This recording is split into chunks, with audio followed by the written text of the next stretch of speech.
Okay, thank you. So 3 things before we start. The first is almost home, like just me and then Jen and Bob, and then you're good after 3 days. The second thing is I tend to prowl around when I give talks, but I hurt my back yesterday, and so if I look like I can't stand up straight or if I yelp in pain, it's me, not you. So that's the second thing. So the third thing is it's impossible to come out here and not smile, because there's so much energy, and just it's so encouraging and so optimistic to see so many people doing so many things to reshape what we're doing in our cities and our towns and our communities, and trying to re-fulfill government for the people. And so I just can't come out here and not smile, so thank you all for coming. So I'm going to give you a little talk, and I'll put up some pictures, and I'll tell a few jokes, and I'll tell you a few stories, and then we can all go home. So here's the thing. So we live in an age of wonders. Flying photography robots. This is my friend Eric Chang, who flies drones that take pictures of volcanoes and whales and crazy stuff. And increasingly, we have autonomous flying drone robots, which is even scarier and more interesting. We have everywhere in the world mapped that you can pull out your phone and see everywhere, anywhere in the world, and imaged right now in your pocket, right away. And we can print our own body parts. Kind of amazing, right? So we could talk about this for hours. We could talk about eradicating polio, we could talk about penicillin, we could talk about FaceTiming with anybody's pocket right now. Despite the fact that our phones are a little bendy now. So we could do this on and on and on. But everybody, and so miracles abound, but everybody seems kind of pissed off. Like Louis C.K. says, everything's awesome and nobody's happy. And so why no home robots? Why isn't Rosie doing the work for us now? And why no bending robots? More importantly, Bender's one of my favorites. Why no invisibility cloaks yet? And why not this, which some people will know. This is a scene from one of the Back to the Future movies, which is what we thought in the 80s it would look like if people from the 2020s used their flux capacitor-enabled DeLorean time machines to go back to the 1950s with their hoverboards. And we don't have that yet. Why don't we have that? And we don't have tricorders either, although I think we're close. So this is kind of one of the zeitgeist comments around Silicon Valley right now. It's from a guy named Peter Thiel, who's getting a lot of press for saying certain management teams smoke too much pot, and talking about how startups work. And here it is. We wanted flying cars. We got 140 characters. And this has been really bugging me a lot since they said it. Because number one, I think it's kind of a bullying and dismissive thing to say. But number two, I think it's fundamentally a dangerous way to think, and I think it's probably misleading. And so I want to unpack it a little bit. The first thing is it puts focus on pure technology, pure engineering, pure science above everything else. Look, it's great. Like the breakthroughs we have in science and into engineering are important, but they're not everything. So this is a fun list that Jim Fallows from the Atlantic put together by polling experts in different fields and saying, what are the top 10 technologies the last 6,000 years or so? It's a good list. There's some pretty good things on here. Some pretty good work by some pretty smart people, although I don't love all of them. But if I group them together a little bit, 2 are health, penicillin, vaccinations. Public health, pretty good. 3 are energy related, give or take. Electricity, pretty good work. The internal combustion engine, maybe, maybe not, and the steam engine has had better days. But these are the 3 that I care about, that I think are most interesting, and they're all communications breakthroughs. The printing press, written communication on paper, and the internet. And I believe the internet is going to creep up and up and up on this list. 3, a third of these are communications advances. Why? Because the communication advances are what let us work together and build on each other's work and make the rest possible. So we tend to underestimate these because they often look trivial to start, when in reality, the most interesting communication breakthroughs are really architectural breakthroughs. They're breakthroughs in the architecture of how we interact with each other and how we talk to each other and how we work together. But they mostly look trivial to start. Writing started as a way to keep track of how many pigs and goats and cows you had. The internet started as a way for researchers to trade notes back and forth. The web, when I got it as a demo at Stanford in 1993, was a way, or maybe 1994, was a way for guys working on atom smashers in Europe to share research together. So one of my favorite examples is this book called The Victorian Internet, which is about the telegraph. It's about a 220-page book, and I really suggest you read it. And it kind of illustrates the rise and the fall of expectations that come with new communications architectures. Because what starts, it starts with an invention, and you say, huh, that's interesting, but probably not very useful. And you say, wow, that might really be something. And then people start to think you're crazy a little bit. And then you say, no, look at all these amazing things we can do. And people say, oh my God, that might save the world. That might end war. That might end famine. That might end miscommunication. And then people get disillusioned because it doesn't do any of those things. And then over time, people learn how to live with it. And there's a funny story. I mean, the telegraph was like this in large extent. When Samuel Morse first showed it to Congress, people thought he was crazy or a magician or a charlatan selling snake oil. But then there's this awesome story, too, about people who figured out what to do with it and people who hadn't quite grokked it yet. Because there's a story about police in London. Because at that time, before the telegraph, if you wanted to rob somebody, the easiest thing to do would be to nick their suitcase or nick their wallet and step on a train. Because literally, there was no way for anybody to catch you once you're on the train. You were gone. Information couldn't travel faster than the train you just got on. But then the telegraph, and so a lot of thieves were surprised at the next station when the police were there to pick them up. And so I like that story because it kind of illustrates people who got the new thing and who were a little behind. So that made me think of this quote, which is about 20 years old, by my very, very good friend and mentor, Mitch Kapor. And Mitch started Lotus, which is an important company in the history of computing, but more importantly than that, he also started the Electronic Frontier Foundation, which is an organization that fights for all of our rights very, very often. And he said architecture is politics. And as he started to explain that over the years, what he said is that the structure of the network, the structure of the way we talk to each other and communicate, to a large degree, determines the types of things that people can and cannot do. That's such an interesting statement, that the structure of the way you're organized says what you can do. If you're not organized the right way, you can't do some things. That's a profound statement.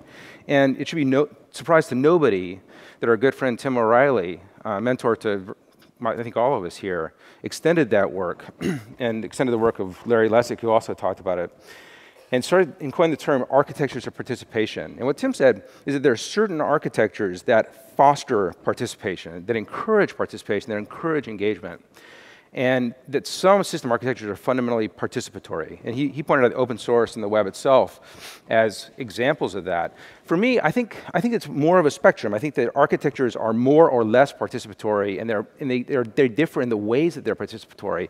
But I think this notion, architectures of participation, is a key concept in understanding how communications affects how we live. So my main point is that human architectures, the architectures of the way we interact, the way we organize, built on top of technical architectures, that's what defines our communities. The one I know the best is Mozilla and Firefox. I was CEO there for a number of years in the mid-2000s.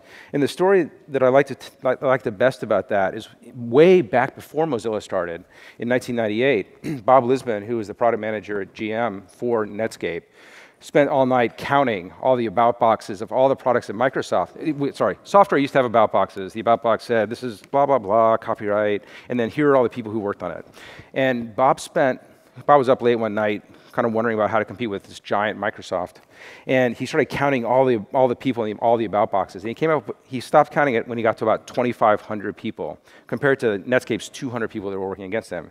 He said, well, this won't work. We have to re-architect what we do and how we work. And that resulted in, years later, in Mozilla and Firefox. And Mozilla, for people who don't know, it was an open source project.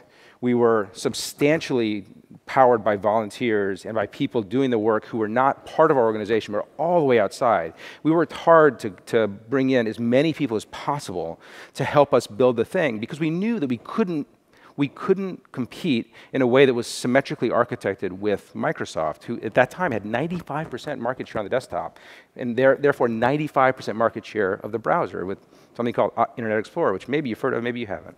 Times change. So, I mean, Microsoft really didn't even know what to make of this sort of dirty band of hippies in Mountain View, and to the extent that we even popped up on their radar, because they just couldn't figure out what the hell we were, because we were architected in such an alien way to what they were doing. Anyway, Firefox did okay. We got to about 25% market share and about 500 million users in the world, and we kind of got big before they noticed what the hell we were doing. And it's the power of architectures. This is a picture of the internet a while ago. It's bigger now. But I sort of love this picture because it shows the structure, and there's no hierarchy in it. There's no obvious patterns. There's no lines. You know, the guy that created Viso is a guy named D. Hock, and he coined the term chaord, which is chaos and order, to describe systems like this, where you've got big distributed nodal authority and no one center of gravity, and you've got systems that route around and kind of heal around things. And to a large extent, this architecture is what enables the participation that we saw in Web 2.0 and the web today, and now mobile is sort of blowing that up again. So I'm going to have to rush because it's taking longer than I expected. So, so now as a VC, in my day job, I look at companies that are doing that again. And I see Lyft and Uber, they're re-architecting the way we talk to people who are driving around in the city. Kickstarter is re-architecting the way we communicate with people who want to make things. Airbnb is obvious. Nextdoor is a company that's re-architecting the way we interact in our neighborhoods now that we live more and more of our lives virtually. Instagram and Snapchat are interesting because they're examples of the shitty little apps that Peter Thiel and these people are saying we shouldn't work on. But I think I can say without exaggeration that Instagram and Snapchat are heralding in a new visual age for us where it's images rule the public discourse. And you don't have to look further than things like the Ray Rice video to see how much images now dominate our public discourse. Which brings us back to 140 characters. Oops. Oh, shoot. I screwed up the joke. So here's what I was going to say. You guys can just bask in the amazingness of this picture for a little while I actually talk about it. So Sharknado 2, which is not to say that new communication architectures, important communication architectures, only do profound and important things. Sharknado 2 came about because when Sharknado, a movie on the Sci-Fi Network about weather systems made of sharks, when that came on, because Twitter blew up and people started talking about bearcanos and rhino storms and, and arachnocanes. And they're like, wow, Twitter loved this. We should make another one. And they did, and it wasn't very good. But Twitter enables things like this. Coverage of Ferguson, and to a large extent enabled things like the Arab Spring, and coverage of the plain in the Hudson. These are new. These haven't happened before, and they're enabled by new architectures. And this, I don't think I've ever seen anything quite like this when the president of Iran reaches out directly, unmediated, to a set of people he'd never been able to reach before. I'm not making a political statement. I just think this is amazing. And then today, he did it again. He's tweeted out from the UN, doot, doot, doot. And then Dick Costolo, the CEO of Twitter, said, hey, Mr. President, it'd be great if you unblock Twitter.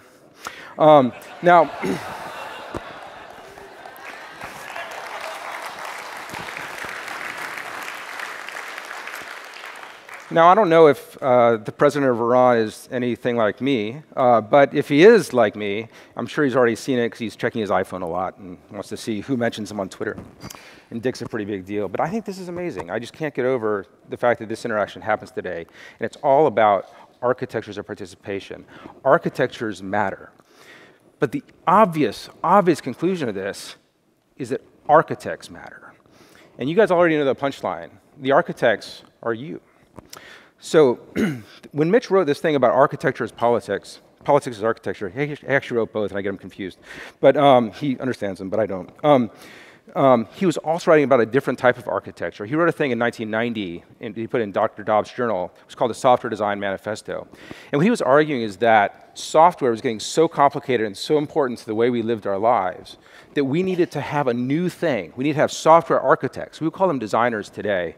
Not sort of software architecture guys, but we needed people to think about how humans inhabited our software systems. We needed architects. And so you fuse those two ideas together, and what you see is that human architectures, technology architectures, political architectures, that's what's going to change our cities and communities and our governments. And you already know this because you're here. So that's the opportunity.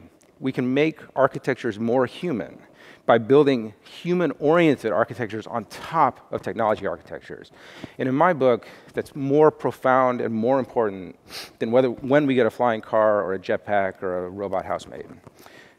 So I'll go back to this, which is one of my favorite set of things.